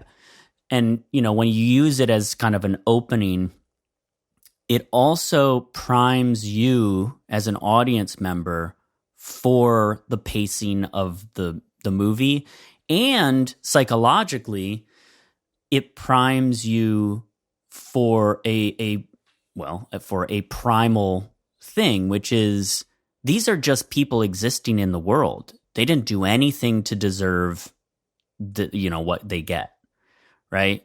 And that underpinning to set you up as an audience member to just get that feeling of like, oh, we're all just one, crazy serial killer away from death. And we could just be doing our thing. We could just be having a day at the shop with our bickering wife. That right. is it's totally not justified in her bickering because you're a slob or whatever, right? Like those are just normal human beings living their lives, and they get killed. For what? So Jason can have like a shirt? And I think that psychologically, when you set a movie up like that, you go, oh, okay, we're in danger, right? Like everybody's in danger. You feel that on a primal level, and you get ready for the rest of the ride when we then get to meet the people who we're going to be with for the rest of the movie. And I just think it's a good way to set up a scary, especially a slasher film. But any movie can have that. Well, I thought this one, as part of all that, this one, I think it was so fun and sort of embodies the setup, all that included. It embodies like something that just doesn't feel like it can work anymore nowadays, or it has to be set in an older, pre-internet cell phone era or whatever. But just like the way it just all feels right, and we buy into the fact that we can have this succession of murders because they don't, of course, these kids who are already have their trip planned and are hitting the road, if they don't happen to turn on the news station, they're going to have no idea. So it just kind of works in that setup. But then alongside them showing up, we have what I thought was actually surprisingly like well-written, realistic, and did a good job newscast of that, the woman in the couple is watching at the beginning, just lays out exactly how it would sound in real life, of not mincing words with how brutal the murders were and all that. Mm-hmm. But then, of course, the fun segue of getting that exact newscast into the murder at large is the murder right outside her window. Yeah, exactly. But yeah, I don't know. All that just felt so of a different place in time. I kind of just appreciated it in a new way watching it this time. Set up. Yeah, and what I'm sort of referring to in general, TV does it a lot. It's called a cold open, right? Like lots of film does it, but it's known now as a pretty standard thing, in particular in procedural TV, because you got to know, like, you got to quickly and concisely set up the world and like what the stakes are, and in procedurals, it's a crime usually, so. Or if it's a doctor or hospital procedural, it's an illness, right? So you set it up and you go, oh, here's what can happen to anybody in this world right now, so that you know the threat for the people you care about in the episode. Right, and I guess that's just such that's just such a key, or it's just such a part of the formula for these films is exactly the non-main group kills that are happening in that first half to sort of the impending doom threat, all that. Great soundtrack, that was great, all that stuff. I think we mentioned most everything I had. Yeah, me too. I think the only other thing I didn't really specifically say is that I do quite like the main character. What's the actor's name? This is Dana Kimmel as Chris Higgins. There you go. Yeah. I thought she was good. I enjoyed following her along. I love Ginny in the first two. So there's a part of me that's like sad that she wasn't able to reprise this. But I thought that this actor did a great job too. Yeah, she was fun. And I liked her at the end where she has those moments where she's not just running away, but like I love that moment when she hides next to the door with the log pile and picks up the log and hits him over the head as he comes out. Like the fact that she takes a sec to do that. So much fun.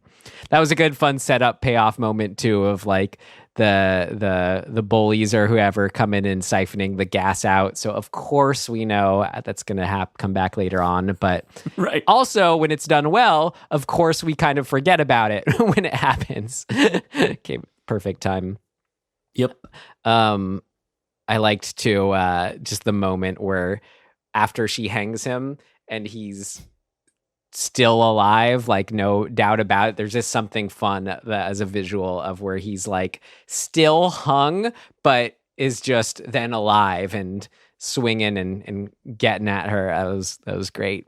Sort of gets at, oh man, he is sort of, starting to sow the seeds of his supernatural, unstoppable self. Yep.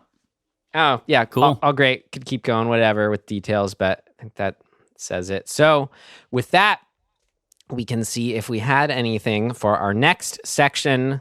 What did not work? It's not ready yet. Seems to work okay. No, something important's missing. What did not work?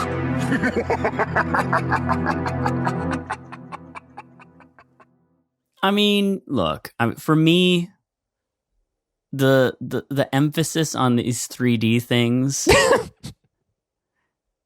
like they're funny and kitschy and whatever, but like I just found it annoying. I was just like, all right, like there's a couple that I think are cool and fun, the harpoon in particular. Right. But I feel like that's fair for if you're talking about Friday the 13th Part 3, but if you're talking about Friday the 13th Part 3 3D and you saw this in theaters in 3D, like the gimmicky, like ridiculous, like all the instances of it are just gonna gel so well with just everything else about this movie and the sort of audience moments. Like, it does make me wonder if like you're seeing this in the theater in 1982 with 3D glasses on, like how mind blown are you every time a broom handle flies out of the screen or whatever? Like these, all the ones that have nothing to do with anything, right? The yo-yo, the broom, or what is it? It's a baseball bat, I think, at one point, because the kids are playing in the street. Oh, it's great. Have you seen a 3D movie that's like meant to be not one that's like kitschy? I've seen like Tron. Okay, like the Tron movie, Tron Legacy. Well, then two, I guess you could say they're kitschy or kitschy light, or in that same ballpark, that are just some of my favorite. One of my favorite movie going experiences ever was seeing Jackass 3D at the ArcLight in a packed house. Oh my god! And that, I mean, just anytime, they totally mess with the gimmick and it's stupid and it's great and just it's funny. It's that's the spirit of it. And the other one I remember is Harold and Kumar 3D, which is another one where it's just all about like, yes, we know it's stupid and that's the point. It's like another. It's a whole nother dimension that they can do their brand of stupid on, and then a bit more like serious in tone but still done like really well. I remember seeing Coraline 3D, and that was just like, oh god, I remember like some of the sewing shots with the needles coming out where it just looked really, really impressive. And then god, I wish for the life of me I could remember if it was 3D when I saw this or not. I just can't remember. But anyway, I would just be curious if you had seen this in 3D in theaters, you would be more forgiving. Maybe it would have been more like enjoyment of the ride, but like not having the 3D glasses. It's just me as a filmmaker being like, I see what you're trying to do here, and it looks dorky. Well, this version actually has the 3D version on it, so get some glasses and set up your new projector or whatever, and you check in down the line with us. Great. Okay, so what else didn't work? Let's see. God, it's one of those ones where the things that didn't work for me were emotionally effective. So it's like they did work because I was mad at them from a story point of view. Well, like, I hate Rick so much. Right. Like every line of That's- his, I'm like, I hate you. And so like, I guess it works, but I was mad about it. Yeah, come So on. I don't know how to categorize You don't that. want to be one of those people who says that a movie's bad because they didn't like the characters in it, you know? Like, yeah, a movie is bad because I didn't like the character that is specifically written for me not to like. right. No, but some people are that way where even if it's like all the main characters are deliberately unlikable people, they're just, why would you want to watch that? You know what I didn't like? And this is just a result of it being a rewrite for them not getting Ginny back, is just the shoehorning of Chris's backstory of like, 2 years ago, I was attacked randomly by this guy in the woods, but I got away and now I'm back. It's like, it just is so kind of, it's just shoehorned in. I don't know. I just think it didn't work. I didn't like the way it was sort of presented. No, I agree. As this like flashback overlay thing. It's like, what are we doing? I think I didn't put it down just because like I don't feel too strongly about it, but I agree. Just if it wasn't there, it would just you just don't need it. Just don't need it. It doesn't make her character arc any better. No, I mean, yeah, you're getting. You don't have to excuse why someone would be so afraid of Jason Voorhees. You know, like what they could have just said is like, oh yeah, Camp Crystal Lake is known for, remember that year that all those people died and then it happened again? That was really terrifying. Right. And I don't really know if I want to go back there right now. She could just be the one person who's just concerned about the area's history. Right. That's all you need. I mean, you could do all sorts of ways to kind of connect her, even just emotionally, to all of that, or the fear of all of that. I mean, I'm kind of I don't love when they try to sew every like character plot to like a deeper meaning of like, well, what am I trying to say? I don't like it when they take a character and make it all about like, I don't know how to describe this. What's a good example of this? Like if you were going to say, oh, well, she was Ginny's cousin. It's like, come on. Like it can't all be fated to happen because of the family lineage or something. You know what I mean? It's like, I don't love that stuff, but you can metaphorically connect it, right? Like she could be the victim of some type of trauma that is relatable to what happened at Crystal Lake. And then having Jason show up would just magnify that trauma. And that'd be enough to me. Like I'd be like, oh, this is really unfortunate for her. Like Right. she's having to revivify this past experience with a new one that's relatable. It's funny, like, I agree. Yeah, didn't work, or just, definitely be better without it, or just change that way for all those reasons. I don't want to say, this isn't an argument for, though, like, a way that it can work, but it's just kind of fun to have stuff like that in these films, because I feel like it serves as a reminder for all the moments that do just seem really inspired or work great, that they were very much just moments of inspiration that just happened to like work really, really. I don't know. That sounds like such a knock on the filmmakers. I guess maybe it kind of is, that they like are on this level where they still let this stuff. I don't know. It just highlights where, for me, it's a cool thing because it highlights where beautiful serendipity does happen. Like we'll get into things of note where the mask came from, how that's all right. A meant to be kind of story. So I guess in the context, things like this, they don't hamper my enjoyment too much, just because, I don't know, I just always see the bigger context. But yes, it's a film by film level. I completely agree that did not work. Do you want to hear what else I had? Yeah. This was very slight, But as far as just a sort of slight weighting shift, I would have liked, not WAIT, but like how much something weighs. That in that first half where we have the sort of two, or that maybe it's just more that, no, it's the two sequences of like our side groups here, the couple and then the bikers, whoever, is great. I love having those, but I just like, if you could cut those down by like 20% and give like 25% more to the kids, I would have appreciated that shift. Just because like maybe this is why, but whenever the kids are on, it's just always so much fun. Like there is, to get caught up in their little stupid stories is part of the appeal for me. And like, oh, who are the people who are hooking up, who might hook up, and then like, what are the stupid little party games they play, and then like the hangout atmosphere of them getting stoned and getting to know their surroundings, talking about the past, like all that stuff. I genuinely enjoy always the first half before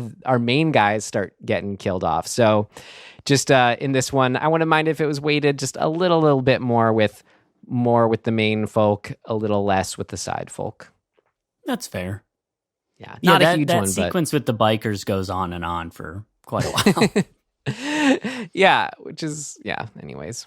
I'm like, we're dedicating a lot of time to these three characters that we know are going to die. Right. Exactly. Yeah. And then the only other thing I had, and this is almost like not fair on the movie, but it's just kind of like a larger problem. It's kind of really hard to parse or say, but we know these films, and this film in particular too, were subject to trimming and cutting and censoring the violence.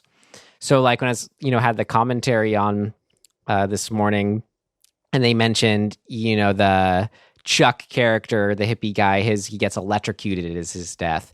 And one of the actors goes, oh yeah, I remember this scene originally, a sequence. We had all this crazy stuff of like his face melting and getting fried, or, it's just more gruesome and extensive. And I think that's how it is throughout with the other killings too.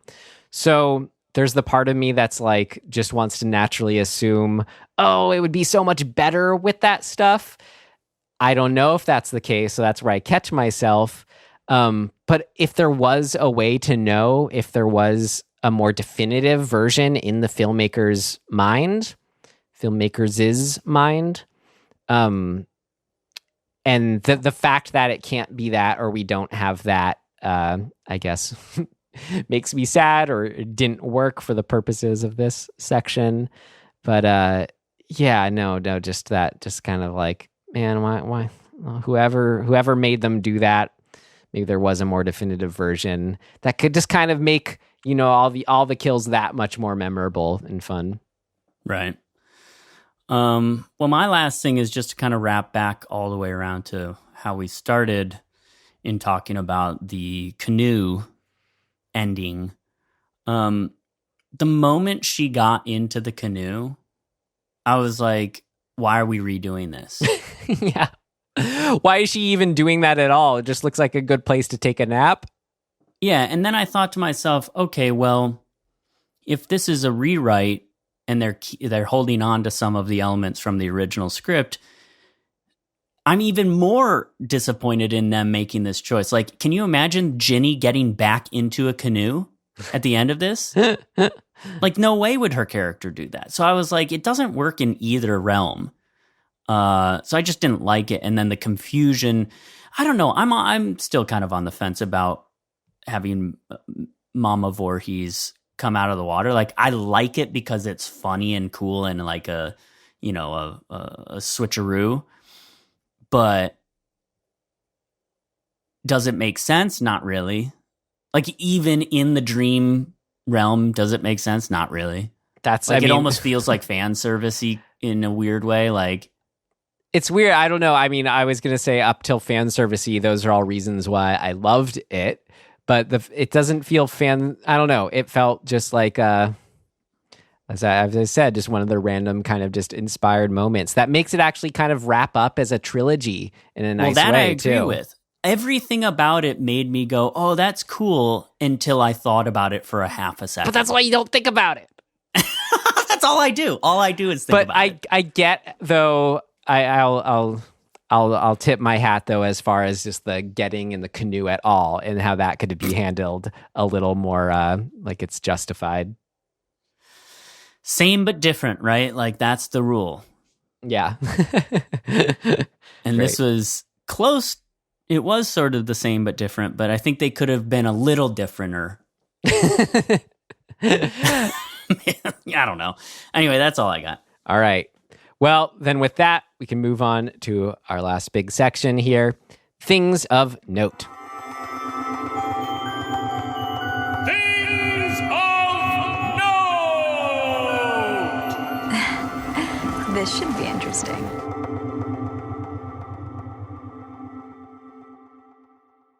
I have one. The guy who played Shelley, the casting directors just saw him walking down the sidewalk outside of their office. He was not an actor. They just were like, oh, that guy's Shelley. He apparently was handing out flyers for The Road Warrior. Amazing. Well, like that those stories, I'm always like, what? That stuff happens? I have a lot more tidbits, but I was hoping to start with maybe we could end with it instead, but we were going to follow back up with any of its part 3-ness. Oh, God, yeah. Do you want to touch on that a bit more? Oh, well, what else can I say? I think that I didn't already say. I do still feel like this one solidifies the what do you call it? The conceit of the franchise. The first two have it, but this one to me is like, okay, now we're going to go full on into this is what these movies need to be. Yes, I'm cool with that too. In fact, so much that I think that is why, I don't know, that's why this one will hold a special place for me in a way. And I think the other third ones do in their own way. It's when him getting his hockey mask is like the perfect metaphor for it all. It's like, yeah, maybe there's, something more. There's always maybe the atmosphere is always kind of what the earlier ones seem to hold that the later ones don't. But as far as just like, yes, honing the formula, I feel like this is the one for that. And I think a big part of that is that it is the third one where they're kind of forced to do that. Cool. I feel like there's more. I don't know. I just feel like it's other interesting stuff about it being a part 3, but maybe that does just kind of sum it up, what you just said. Yeah. I mean, and for this one in particular, it's interesting to try to look at it as, which we already mentioned, like when it comes out, it is just a trilogy. It exists before, inherently before new ones come out. So, it's interesting to look from that lens of when they're making it, of not just being like, okay, this is part of a bigger franchise, but here now we're doing the third one. How do we go all out for the third big one? It's fun. Yeah. Anyway, I think that's right. The idea that they're not going into the third one saying, okay, this is make it or break it time for us to get a franchise and continue on. They're just trying to make a good third movie. Yeah. And they did a bunch of stuff that was hit or miss in a lot of ways, but what it coalesced to was enough people saw it and liked it to warrant more. Yeah. So, you got to give credit where it's due in that realm too. It's like this movie allowed them to turn it into a franchise for real. Yeah, absolutely. That's, again, when he got his hockey mask, that's why it's a good metaphor for it. Yeah. Well, do you want to talk about that? The hockey mask? Yeah. Well, real quick, I just want to say, I think I keep having this urge to like say more on what a part 3 means, but I think that's exactly why we're doing 3 more part 3s. So I think it'll be a continuing conversation. Yeah. Yes, the mask, the story of how it was found was they were doing, well, they knew that they wanted to obscure Jason's face for the most part. And so they were doing a lighting check, and the film's 3D effects supervisor, Martin Sadoff, who's a hockey fan, just pulled out from his bag of hockey gear a Detroit Red Wings goaltender mask. And then the director liked how that looked, so then they made the actual one sort of around that idea. It's pretty amazing because, like, once you see it, you go, of course, that makes so much sense. Yeah. Because it's skull-esque. Well, it's incredible, too, how when I see a hockey mask, I think more of Jason Voorhees than I do of hockey. Yeah, exactly. It's like it was just so meant to be. Yeah. I mean, that's all that you were meant when you said mention the mask, right? Cool. That it happened on set, kind of. Yeah.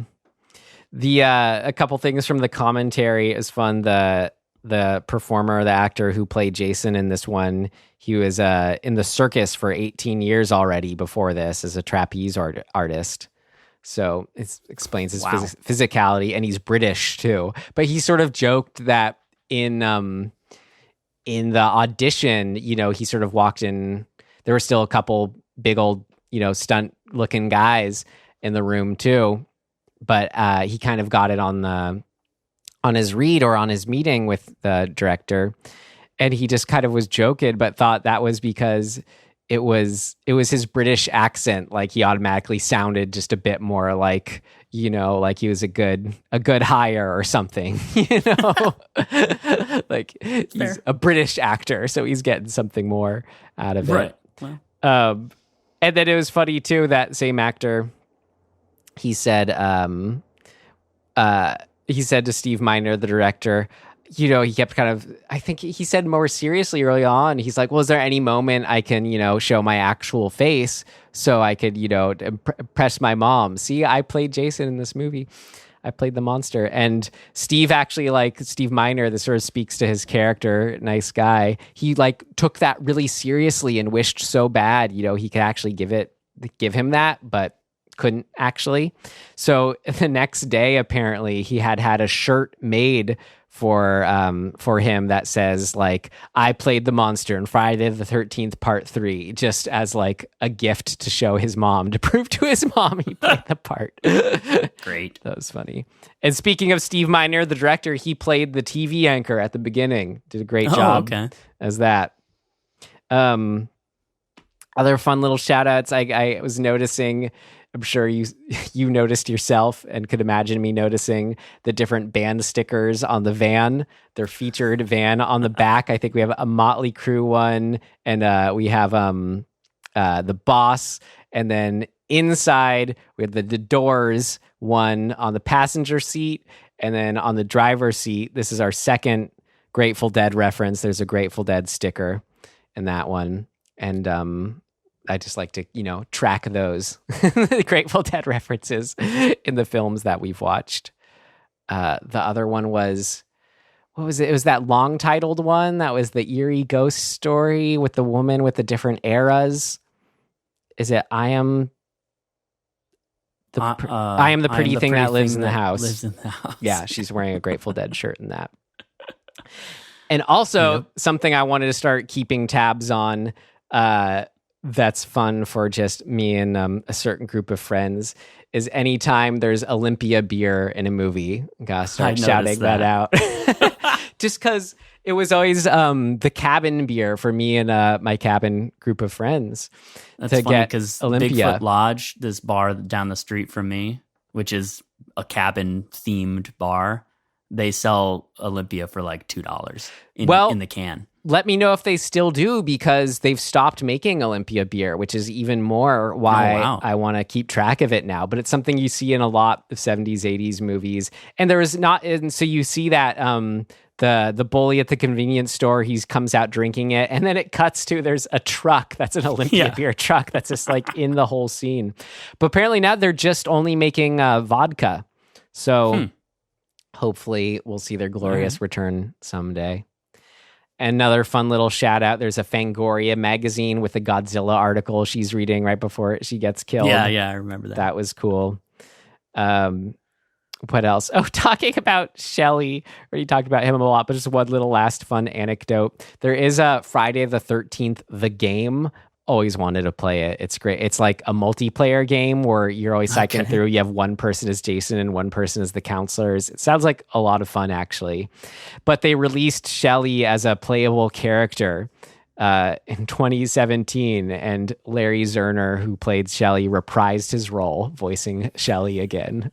It just really cracks me up. It's funny. That is funny. Do you have anything else, things of note? I mean, no, not really. It made money. So, what are you going to do? It's 3D. It got just panned by the critics. Just a couple, funny places I thought my mind was going when watching this. Whether they're worth sharing, you tell me. But just imagine, the way you get caught up in their stupid little stories when watching them.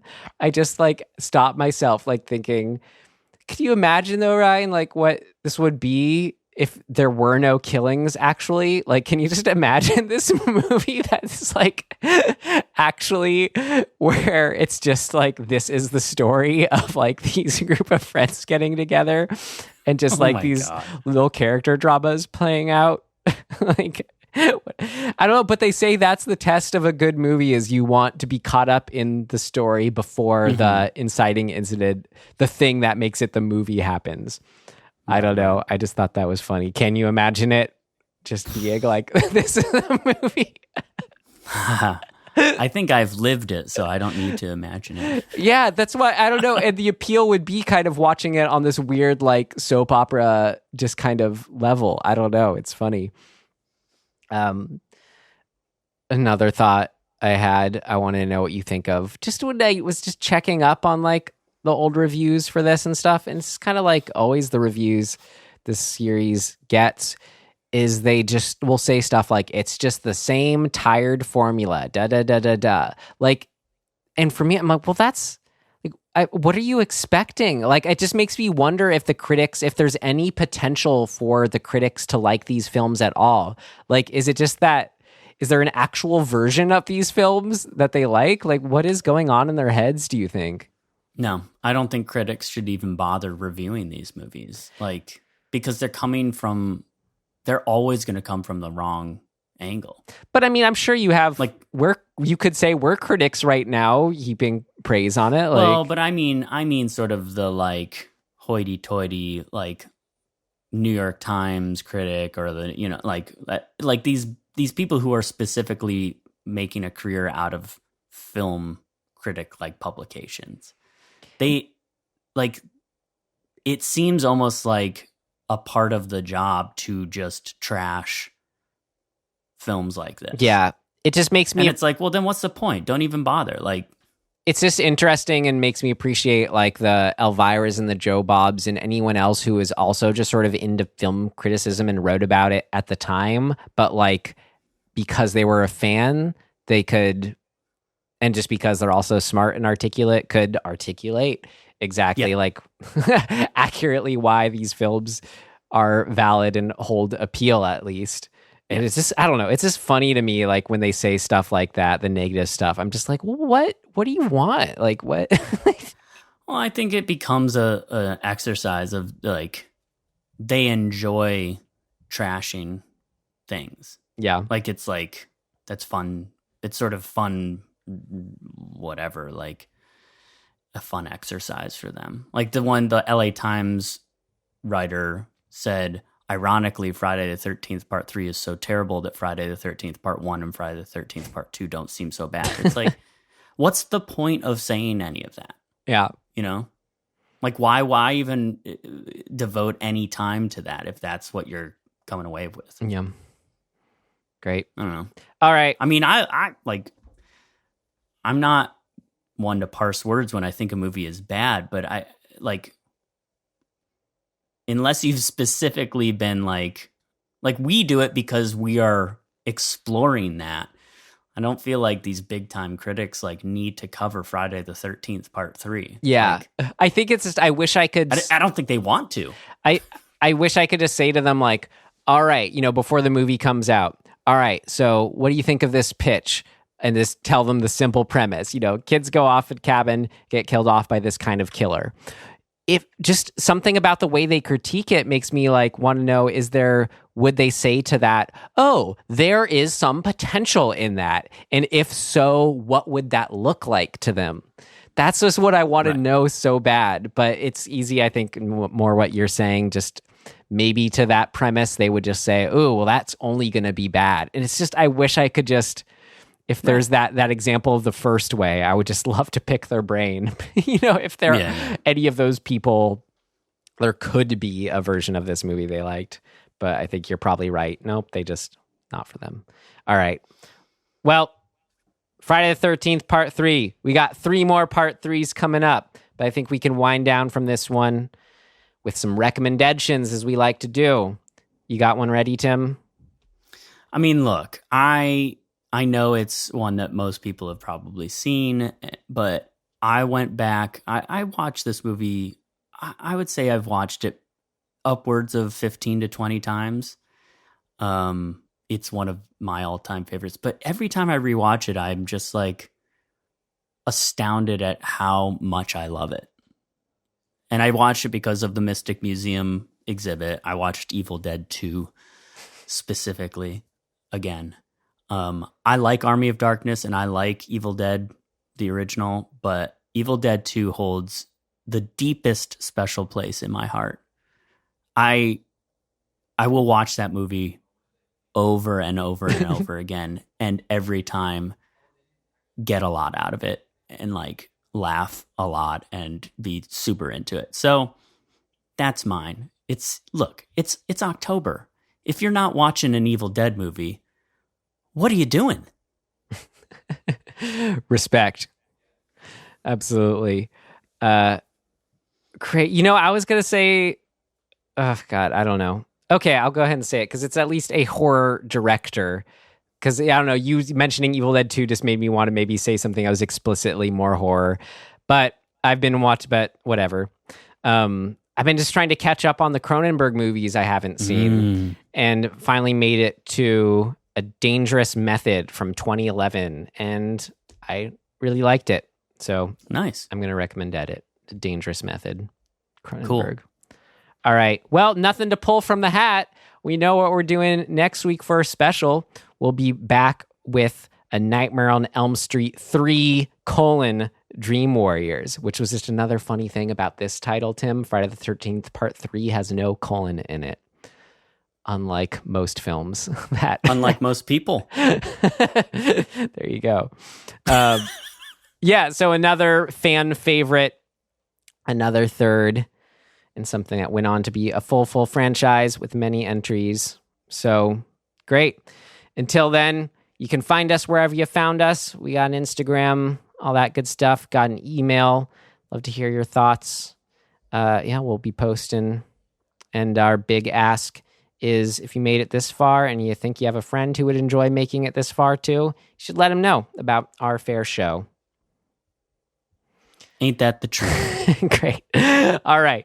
So then, in closing, with a good thanks for listening.